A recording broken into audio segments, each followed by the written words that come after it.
ఆకాశవాణి ప్రాంతీయ వార్తలు చదువుతున్నది కె సుమా. ముఖ్యాంశాలు. Andhra Pradesh chambers of commerce business expo 2024ను ముఖ్యమంత్రి నారా చంద్రబాబు నాయుడు ఈ రోజు ప్రారంభించనున్నారు. విద్యార్థుల ఆహార విషయంలో నిర్లక్ష్యంగా వ్యవహరిస్తే కఠిన చర్యలు తీసుకుంటామని తెలంగాణ ముఖ్యమంత్రి ఏ రేవంత్ రెడ్డి హెచ్చరించారు. ఆంధ్రప్రదేశ్లో ఈ రోజు నుండి సూక్ష్మ, చిన్న, మధ్య తరహా వ్యాపార సంస్థల గణన కార్యక్రమాన్ని ప్రభుత్వం నిర్వహించనుంది. రైతులకు కనీస మద్దతు ధర అందించేందుకు ప్రభుత్వం చర్యలు తీసుకుంటుందని ఆంధ్రప్రదేశ్ పౌర సరఫరాల శాఖ మంత్రి నాదెండ్ల మనోహర్ వెల్లడించారు. తెలంగాణలో 10వ తరగతి పరీక్షల మార్కుల విధానంలో రాష్ట్ర ప్రభుత్వం మార్పులు చేసింది. వార్తల వివరాలు. Andhra Pradesh chambers of commerce business expo 2024ను ముఖ్యమంత్రి నారా చంద్రబాబు నాయుడు ఈ రోజు ప్రారంభించనున్నారు. రాష్ట్రంలో వ్యాపార రంగాన్ని బలోపేతం చేయడం లక్ష్యంగా విజయవాడలో ఈ రోజు నుండి డిసెంబర్ 1 వరకు ఎక్స్పోను నిర్వహిస్తున్నట్లు నిర్వాహకులు తెలిపారు. 3 రోజుల పాటు నిర్వహించే ఈ ఎక్స్పోలో ఆంధ్రప్రదేశ్లో వాణిజ్య రంగ అభివృద్ధికి అవసరమైన పలు అంశాలపై చర్చిస్తారు.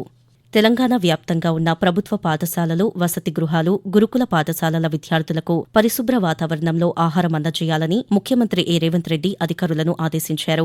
వసతి గృహాల్లో తరచూ కలుషిత ఆహారం ఘటనలు జరగడంపై ముఖ్యమంత్రి ఒక ప్రకటన విడుదల చేశారు. విద్యార్థులకు పౌష్టికాహారం అందించేందుకు డైట్ ఛార్జీలు పెంచామని తెలిపారు. విద్యార్థులకు ఆహారం అందించే విషయంలో నిర్లక్ష్యంగా వ్యవహరిస్తే కఠిన చర్యలు తీసుకుంటామని ముఖ్యమంత్రి హెచ్చరించారు. ఇదిలా ఉండగా కలుషిత ఆహారం కేసులకు సంబంధించి కారణాలను నిర్ధారించేందుకు తెలంగాణ ప్రభుత్వం టాస్క్ ఫోర్సును ఏర్పాటు చేసింది. ఆహార భద్రతా కమిషనర్, అదనపు డైరెక్టర్, జిల్లా స్థాయి అధికారితో కమిటీ ఏర్పాటు చేస్తూ ఉత్తర్వులు జారీ చేసింది. గురుకులాలు, హాస్టళ్లు, అంగన్వాడీలు, ఆసుపత్రుల్లో ఆహార నాణ్యతను టాస్క్ ఫోర్స్ పర్యవేక్షించనుందని ప్రభుత్వం తెలిపింది. ఆంధ్రప్రదేశ్లో ఈ రోజు నుండి ప్రారంభం కానున్న సూక్ష్మ, చిన్న, మధ్య తరహా వ్యాపార సంస్థల గణన కార్యక్రమంలో ప్రతి వ్యాపారవేత్త పాల్గొనేలా అవగాహన కల్పించాలని ఆ శాఖ మంత్రి కొండపల్లి శ్రీనివాస్ అధికారులను ఆదేశించారు.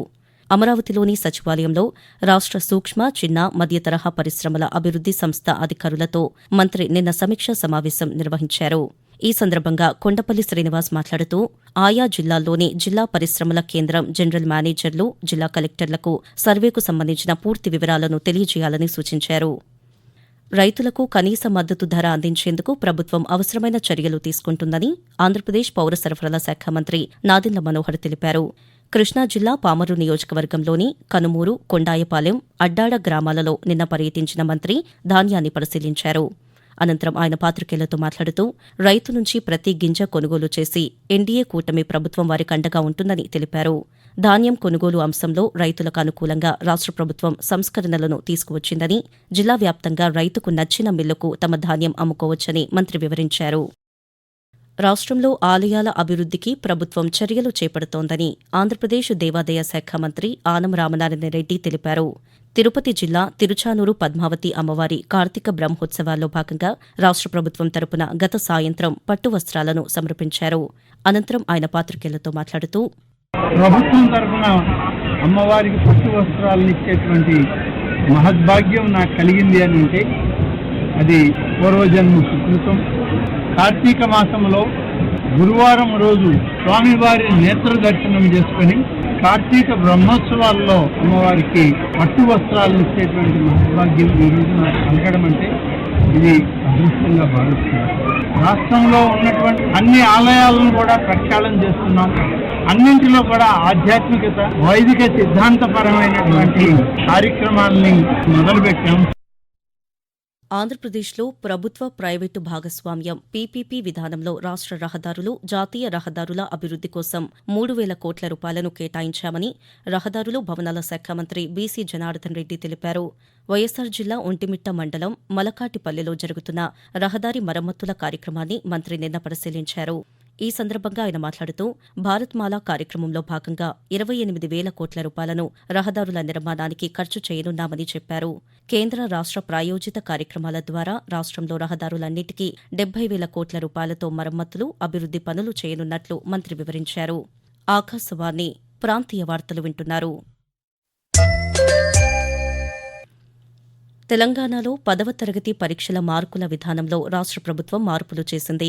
ప్రస్తుతం 10వ తరగతిలో 20 అంతర్గత మార్కులు, 80 మార్కులకు పరీక్షలను నిర్వహిస్తుండగా అంతర్గత మార్కుల విధానాన్ని ప్రభుత్వం పూర్తిగా రద్దు చేసినట్లు రాష్ట్ర విద్యాశాఖ తెలిపింది. ఇకపై 100 మార్కులకు 10వ తరగతి పరీక్షలు జరగనున్నాయని 2024-25 విద్యా సంవత్సరం నుంచి ఈ నూతన విధానం అమల్లోకి వస్తుందని విద్యాశాఖ ఉత్తర్వుల్లో పేర్కొంది. ఇకపై విద్యార్థులకు 24 పేజీల జవాబు పత్రాన్ని ఇవ్వనున్నట్లు విద్యాశాఖ అధికారులు తెలిపారు. ఎన్డీఏ కూటమి పాలనలో ఆంధ్రప్రదేశ్ అభివృద్ది తిరోగమనంలో ఉందని వైఎస్సార్ కాంగ్రెస్ పార్టీ అధ్యక్షులు వైఎస్ జగన్మోహన్రెడ్డి విమర్శించారు. గుంటూరు జిల్లా తాడేపల్లిలోని పార్టీ కేంద్ర కార్యాలయంలో ఆయన నిన్న పాతికేయులతో మాట్లాడుతూ రాష్ట్ర ప్రభుత్వం ఎన్నికల హామీలు అమలు చేయకుండా కాలయాపన చేస్తోందని అన్నారు. వైసీపీ 5 ఏళ్ల పాలనలో అనేక మార్పులు తీసుకువచ్చామని ఆయన తెలుపుతూ ఆంధ్రప్రదేశ్ చరిత్రలో ఎప్పుడూ చూడని విధంగా ₹2.49 చీపెస్ట్ రేట్లో నీకు పవర్ ఇస్తా ఉన్నాను. ఇంటర్ స్టేట్ ట్రాన్స్మిషన్ ఛార్జెస్ నీకు వేవర్ ఇస్తా ఉన్నాను. 25 ఏళ్లలో నీకు ₹1,00,000 కోట్ల మేరకు నీకు ఆదా అవుతుంది. రైతులకు మంచి చేసే మీ కార్యక్రమంలో మా వంతు తోడ్పాటు మీకు ఇస్తా ఉన్నామని చెప్పి ఇలాంటి లెటర్ వస్తే, ఇలాంటి లెటర్ని ఎవరైనా పక్కన పెడితే మీరంతా ఏమనిందరు నన్ను. గోవా వేదికగా జరిగిన 55వ భారత అంతర్జాతీయ చలనచిత్రోత్సవం ఇఫీ గత రాత్రితో ముగిసింది. చలనచిత్రోత్సవం ముగింపు సందర్భంగా ఆస్ట్రేలియా దేశానికి చెందిన చిత్ర దర్శకులు ఫిలిప్ నూయెస్కు సత్యజిత్ రే జీవన సాఫల్య పురస్కారం ఇఫీ 2024ను అందజేశారు. ఈ పురస్కారం కింద 10 లక్షల రూపాయల నగదుతో పాటు వెండి నెమలి, ధృవపత్రాన్ని ఆయనకు అందజేశారు. ఈ నెల 20వ తేదీ నుండి ప్రారంభమైన ఇఫీ ఉత్సవాలు 9 రోజుల పాటు ఘనంగా జరిగాయి. వివిధ దేశాలకు చెందిన చలనచిత్ర ప్రముఖులు ఇఫీ వేడుకకు హాజరయ్యారు. బంగాళాఖాతంలో ఏర్పడిన వాయుగుండం తుఫానుగా రూపాంతరం చెందలేదని, తీవ్ర వాయుగుండంగా కొనసాగుతుందని అమరావతి వాతావరణ కేంద్రం వెల్లడించింది. వాయువ్య దిశగా కదులుతూ రేపు ఉదయం పుదుచ్చేరి, తమిళనాడు మధ్యలో తీరం దాటవచ్చని తెలిపింది. వాయుగుండం ప్రభావంతో ఆంధ్రప్రదేశ్లో ఈ రోజు, రేపు పలు జిల్లాల్లో భారీ నుంచి అతి భారీ వర్షాలు కురవచ్చని పేర్కొంది. మత్స్యకారులు సముద్రంలో వేటకు వెళ్లవద్దని విపత్తుల నిర్వహణ సంస్థ సూచించింది. మరోవైపు తెలంగాణలో చలి తీవ్రత పెరిగిందని హైదరాబాద్ వాతావరణ కేంద్రం తెలిపింది. పలు జిల్లాల్లో 10 డిగ్రీలలోపే ఉష్ణోగ్రతలు నమోదవుతున్నాయని, మరికొన్ని రోజులు ఇదే పరిస్థితి కొనసాగుతుందని తెలిపింది. తెలంగాణలో మెరుగైన విద్య అందించేందుకు ప్రభుత్వం ఏర్పాటు చేసిన విద్యా కమిషన్ బృందం రాష్ట్ర వ్యాప్తంగా పర్యటించనుందని విద్యాశాఖ అధికారులు తెలిపారు. ఈ నేపథ్యంలో కమిషన్ చైర్మన్ ఏ మురళి నేతృత్వంలోని కమిషన్ సభ్యులు ప్రొఫెసర్ విశ్వేశ్వర్, వెంకటేష్, జ్యోత్స్నలు పర్యటించనున్నారు. ఈ కమిషన్ వచ్చే నెల 7 వరకు రాష్ట్ర వ్యాప్తంగా ఉన్న ప్రభుత్వ విద్యాసంస్థల్లో పర్యటించి అక్కడి పరిస్థితులను కమిషన్ సభ్యులు పరిశీలించి అవసరమైన సలహాలు, సూచనలు చేయనుందని తెలిపారు. కమిషన్ పర్యటన నేపథ్యంలో అవసరమైన చర్యలు చేపట్టాలని ప్రభుత్వ ప్రధాన కార్యదర్శి శాంతికుమారి జిల్లా కలెక్టర్లను ఆదేశించారు. విద్యుత్ సరఫరా అవసరానికి తగినట్లు కొత్త విద్యుత్ ఉపకేంద్రాలను నిర్మించేందుకు చర్యలు తీసుకుంటున్నామని ఆంధ్రప్రదేశ్ విద్యుత్ శాఖ మంత్రి గొట్టిపాటి రవికుమార్ తెలిపారు.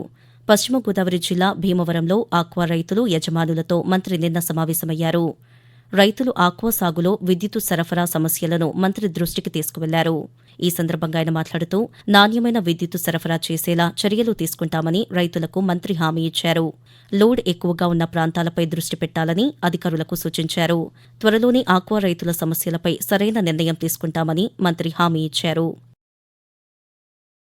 ఆంధ్రప్రదేశ్లో మాదక ద్రవ్యాల నియంత్రణ కోసం elite anti narcotics group for law enforcement ఈగల్ను ఏర్పాటు చేస్తూ రాష్ట్ర ప్రభుత్వం ఉత్తర్వులు జారీ చేసింది. రాజధాని అమరావతిలో కేంద్ర కార్యాలయం, జిల్లాల్లో శాఖ కార్యాలయాలు ఏర్పాటు చేస్తూ హోంశాఖ ముఖ్య కార్యదర్శి కుమార్ విశ్వజిత్ ఉత్తర్వులు జారీ చేశారు. మత్తు పదార్థాల కేసుల విచారణకు విశాఖపట్నం, రాజమహేంద్రవరం, విజయవాడ, గుంటూరు, తిరుపతిలలో 5 ప్రత్యేక ఫాస్ట్ ట్రాక్ న్యాయస్థానాలను ఏర్పాటు చేయాలని నిర్ణయం తీసుకున్నట్లు ప్రభుత్వం తెలిపింది. ప్రాంతీయ వార్తలు ముగించే ముందు ముఖ్యాంశాలు మరోసారి. Andhra Pradesh chambers of commerce business expo 2024ను ముఖ్యమంత్రి నారా చంద్రబాబు నాయుడు ఈ రోజు ప్రారంభించనున్నారు. విద్యార్థుల ఆహార విషయంలో నిర్లక్ష్యంగా వ్యవహరిస్తే కఠిన చర్యలు తీసుకుంటామని తెలంగాణ ముఖ్యమంత్రి ఏ రేవంత్ రెడ్డి హెచ్చరించారు. ఆంధ్రప్రదేశ్లో ఈ రోజు నుండి సూక్ష్మ, చిన్న, మధ్య తరహా వ్యాపార సంస్థల గణన కార్యక్రమాన్ని ప్రభుత్వం నిర్వహించనుంది. రైతులకు కనీస మద్దతు ధర అందించేందుకు ప్రభుత్వం చర్యలు తీసుకుంటుందని ఆంధ్రప్రదేశ్ పౌర సరఫరాల శాఖ మంత్రి నాదెండ్ల మనోహర్ వెల్లడించారు. తెలంగాణలో 10వ తరగతి పరీక్షల మార్కుల విధానంలో రాష్ట్ర ప్రభుత్వం మార్పులు చేసింది. ఆకాశవాణి ప్రాంతీయ వార్తలు ఇంతటితో సమాప్తం.